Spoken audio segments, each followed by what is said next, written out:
Ciao a tutte e bentornate sul mio canale. Oggi, come primo video del 2026, vi propongo questa bellissima clutch realizzata con il cordino Indafur di Borgo dei Pazzi. Prima di andare a vedere tutto l'occorrente per il progetto di oggi, vi ricordo di iscrivervi sul mio canale, attivare la campanella e seguirmi anche sui miei social.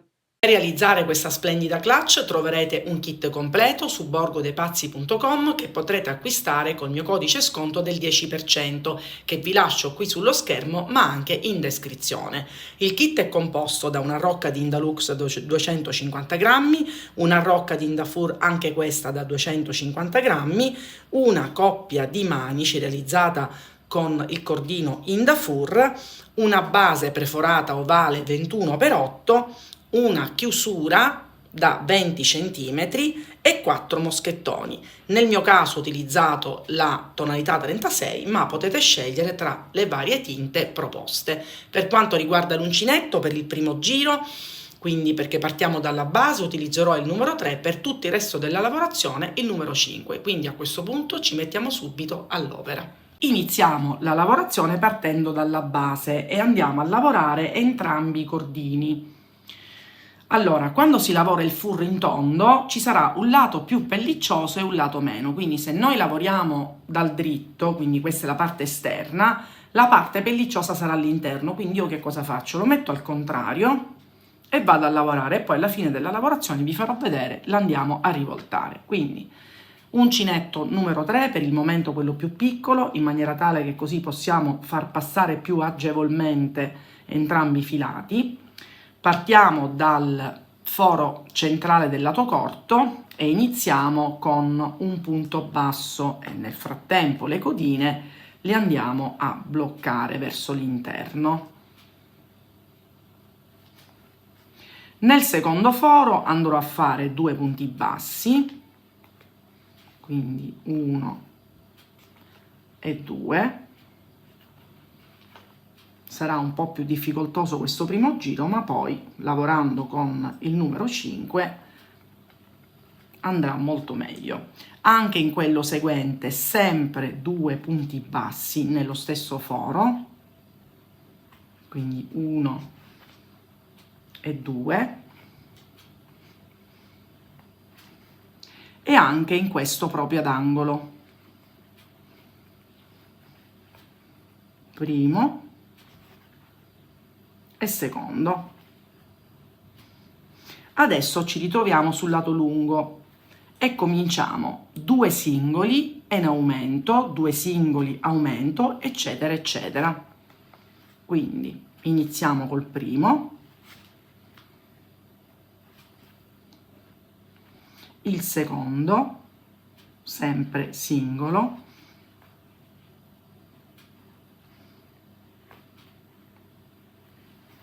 e poi in quello successivo ancora andiamo a creare un aumento. Ecco il primo ed il secondo. Non vi preoccupate se tende ad imbarcarsi, ma quando faremo il giro successivo lavorando col 5 andrà tutto a posto. Nuovamente la sequenza, facciamo un punto basso singolo nel foro successivo, un altro singolo nel foro seguente e qui nuovamente l'aumento, quindi 2 punti bassi nello stesso foro.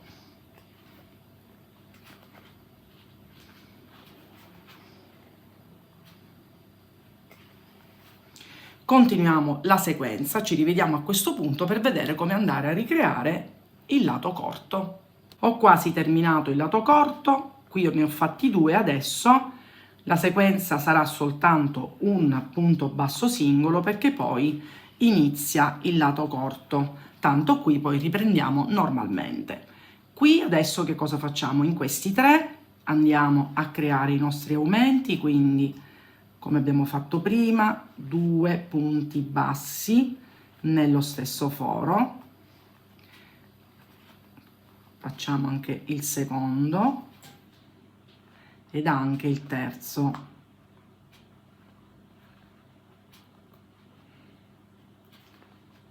Ed ecco qua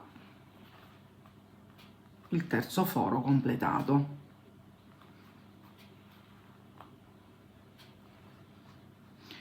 Qui in quello centrale, come abbiamo fatto all'inizio, solamente un punto basso,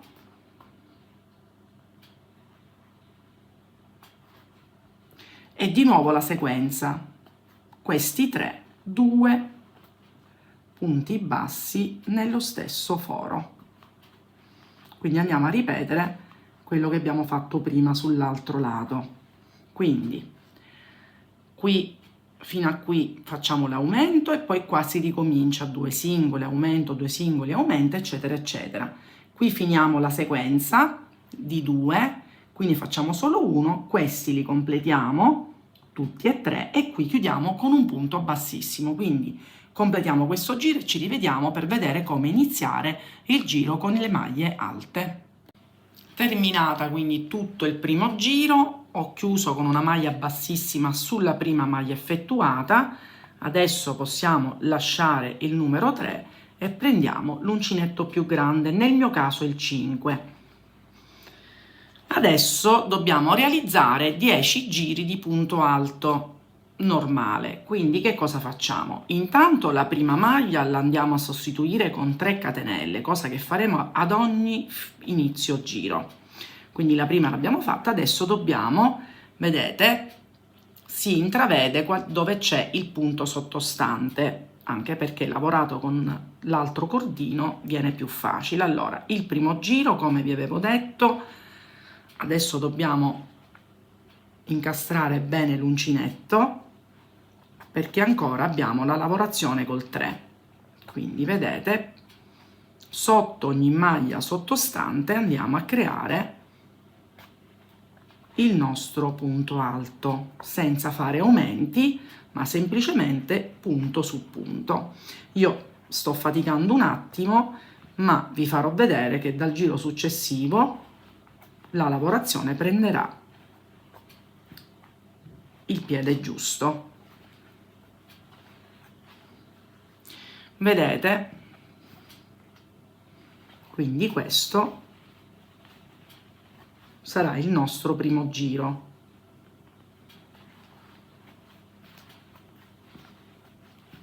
Come vedete non sto creando nessun tipo di aumento.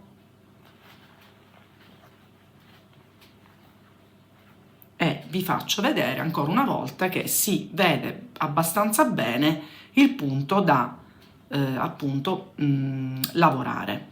Quindi facciamo tutto questo primo giro, ci rivediamo a questo punto per farvi vedere ancora una volta come si inizia il secondo. Primo giro completato, vi volevo far notare, questo è il lato interno e questo è il lato esterno, quindi come potete vedere, lavorandoli in questo modo la parte più pellicciosa andrà all'esterno, ma se voi preferite questo tipo di effetto un po' meno pelliccioso, iniziate la lavorazione partendo direttamente dalla parte esterna. Quindi fatto questo, io qui vedete, qui c'è l'ultimo, ho fatto l'ultimo e qui c'è il primo punto alto che sarebbe poi realizzata con 3 catenelle. Io sulla terza catenella vado a chiudere con una maglia bassissima e ho completato così il primo giro e come potete vedere non è più imbarcato perché lavorando con l'uncinetto numero 5 la lavorazione ha preso la giusta piega. Quindi adesso quello che facciamo adesso lo dobbiamo fare per tutti i giri, che saranno in totale 10. Faccio sempre 3 catenelle e così già ho sostituito la prima maglia alta, vado nel punto successivo che con un po' di attenzione si intravede perché c'è il cordino in deluxe e andiamo a realizzare questo secondo giro sempre a punto alto, punto su punto. Quindi dobbiamo fare un po' di attenzione, vedete, se spostiamo un po' l'indafur, guardate, si vede il punto. Quindi io vado a eseguire tutti i miei punti alti in questo modo.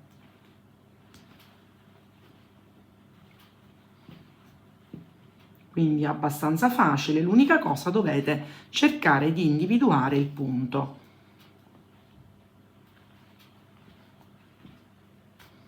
Faccio vedere un altro punto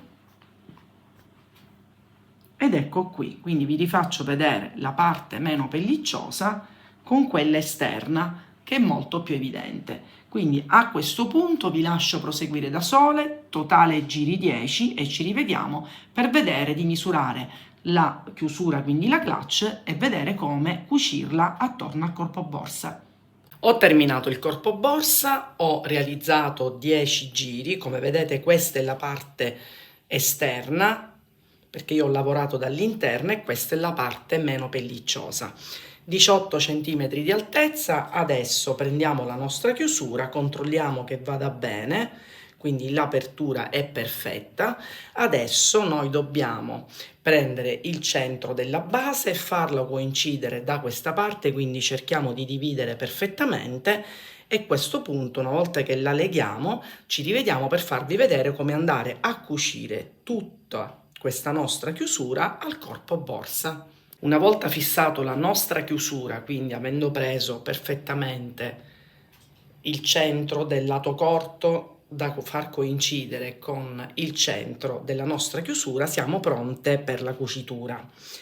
Quindi io riprendo entrambi i filati e sempre l'uncinetto numero 5, faccio un cappietto e adesso vi faccio vedere come cucirla.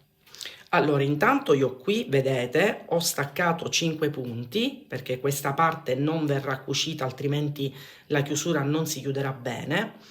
Quindi io che cosa faccio? Intanto, anziché cucire in questo modo, da questo verso, sempre dalla parte interna, in maniera tale che la parte pellicciosa verrà sempre all'esterno. Quindi io che cosa faccio? Mi vado a inserire qui,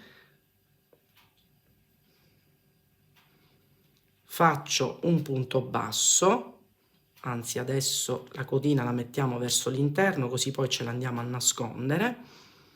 Quindi facciamo un punto basso e adesso andiamo ad alternare punti in cui faremo 2 punti bassi nello stesso punto e in quello successivo uno solo. Quindi qui ne ho fatto uno, ne faccio un altro, sempre nello stesso punto, in maniera tale che così la nostra chiusura non si veda.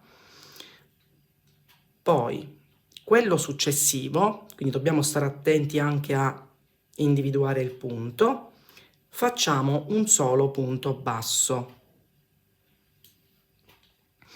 In quello successivo ne andiamo a creare 2, quindi 1 e 2 nello stesso punto.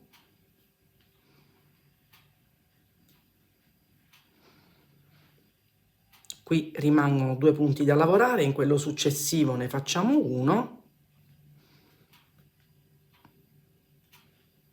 e qui ancora 2. Ora vi faccio vedere cosa fare invece nella parte dove non dobbiamo lavorare. Io qui per ora lascio i marcapunti, poi li toglieremo alla fine.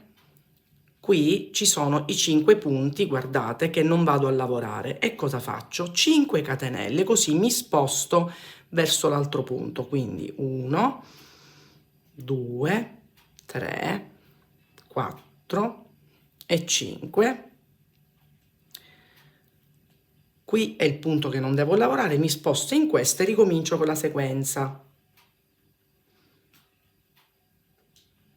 Ovvero 2 punti bassi nello stesso punto,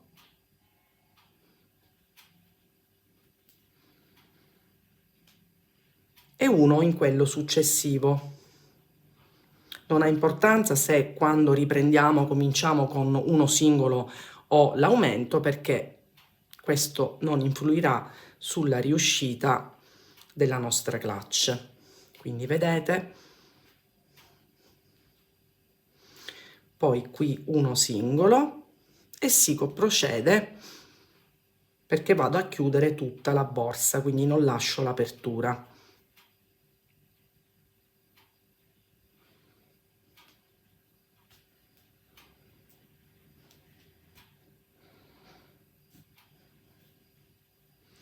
così questa parte sarà molto pellicciosa, quindi più carina. Poi a questo punto noi riprendiamo il manico e, scusate, allora riprendiamo i manici e a questo punto, nel momento in cui abbiamo terminato, non resta che prendere la misura, inserire in questo modo i nostri moschettoni ed infine il manico, che più o meno saranno messi agli angoli della chiusura.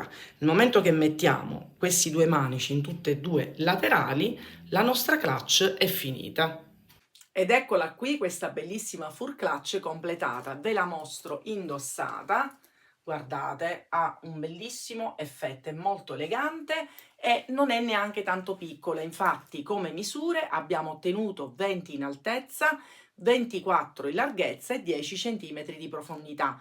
E ho utilizzato 150 grammi di Indalux e 100 grammi di Indafur, quindi con quello che c'è rimasto possiamo creare anche qualche piccolo progetto. E vi ricordo che troverete un kit completo su borgodepazzi.com che potrete acquistare col mio codice sconto del 10% e come al solito potrete scegliere tra le varie tinte che trovate. Io ovviamente, come sempre, ne ho realizzata un'altra, guardate che meraviglia, ve le faccio vedere tutte e due. Guardate, quindi sono una più bella dell'altra. In ogni caso troverete non solo queste due alternative di colore, ma tantissime altre, quindi vi potete veramente sbizzarrire. Se avete dei dubbi, mi raccomando, mandatemi un messaggio, non dimenticate di iscrivervi sul mio canale, attivare la campanella per non perdervi tutte le varie novità, e ce ne sono veramente tante per questo anno 2026, e seguitemi anche sui social. Ci vediamo alla mia prossima creazione.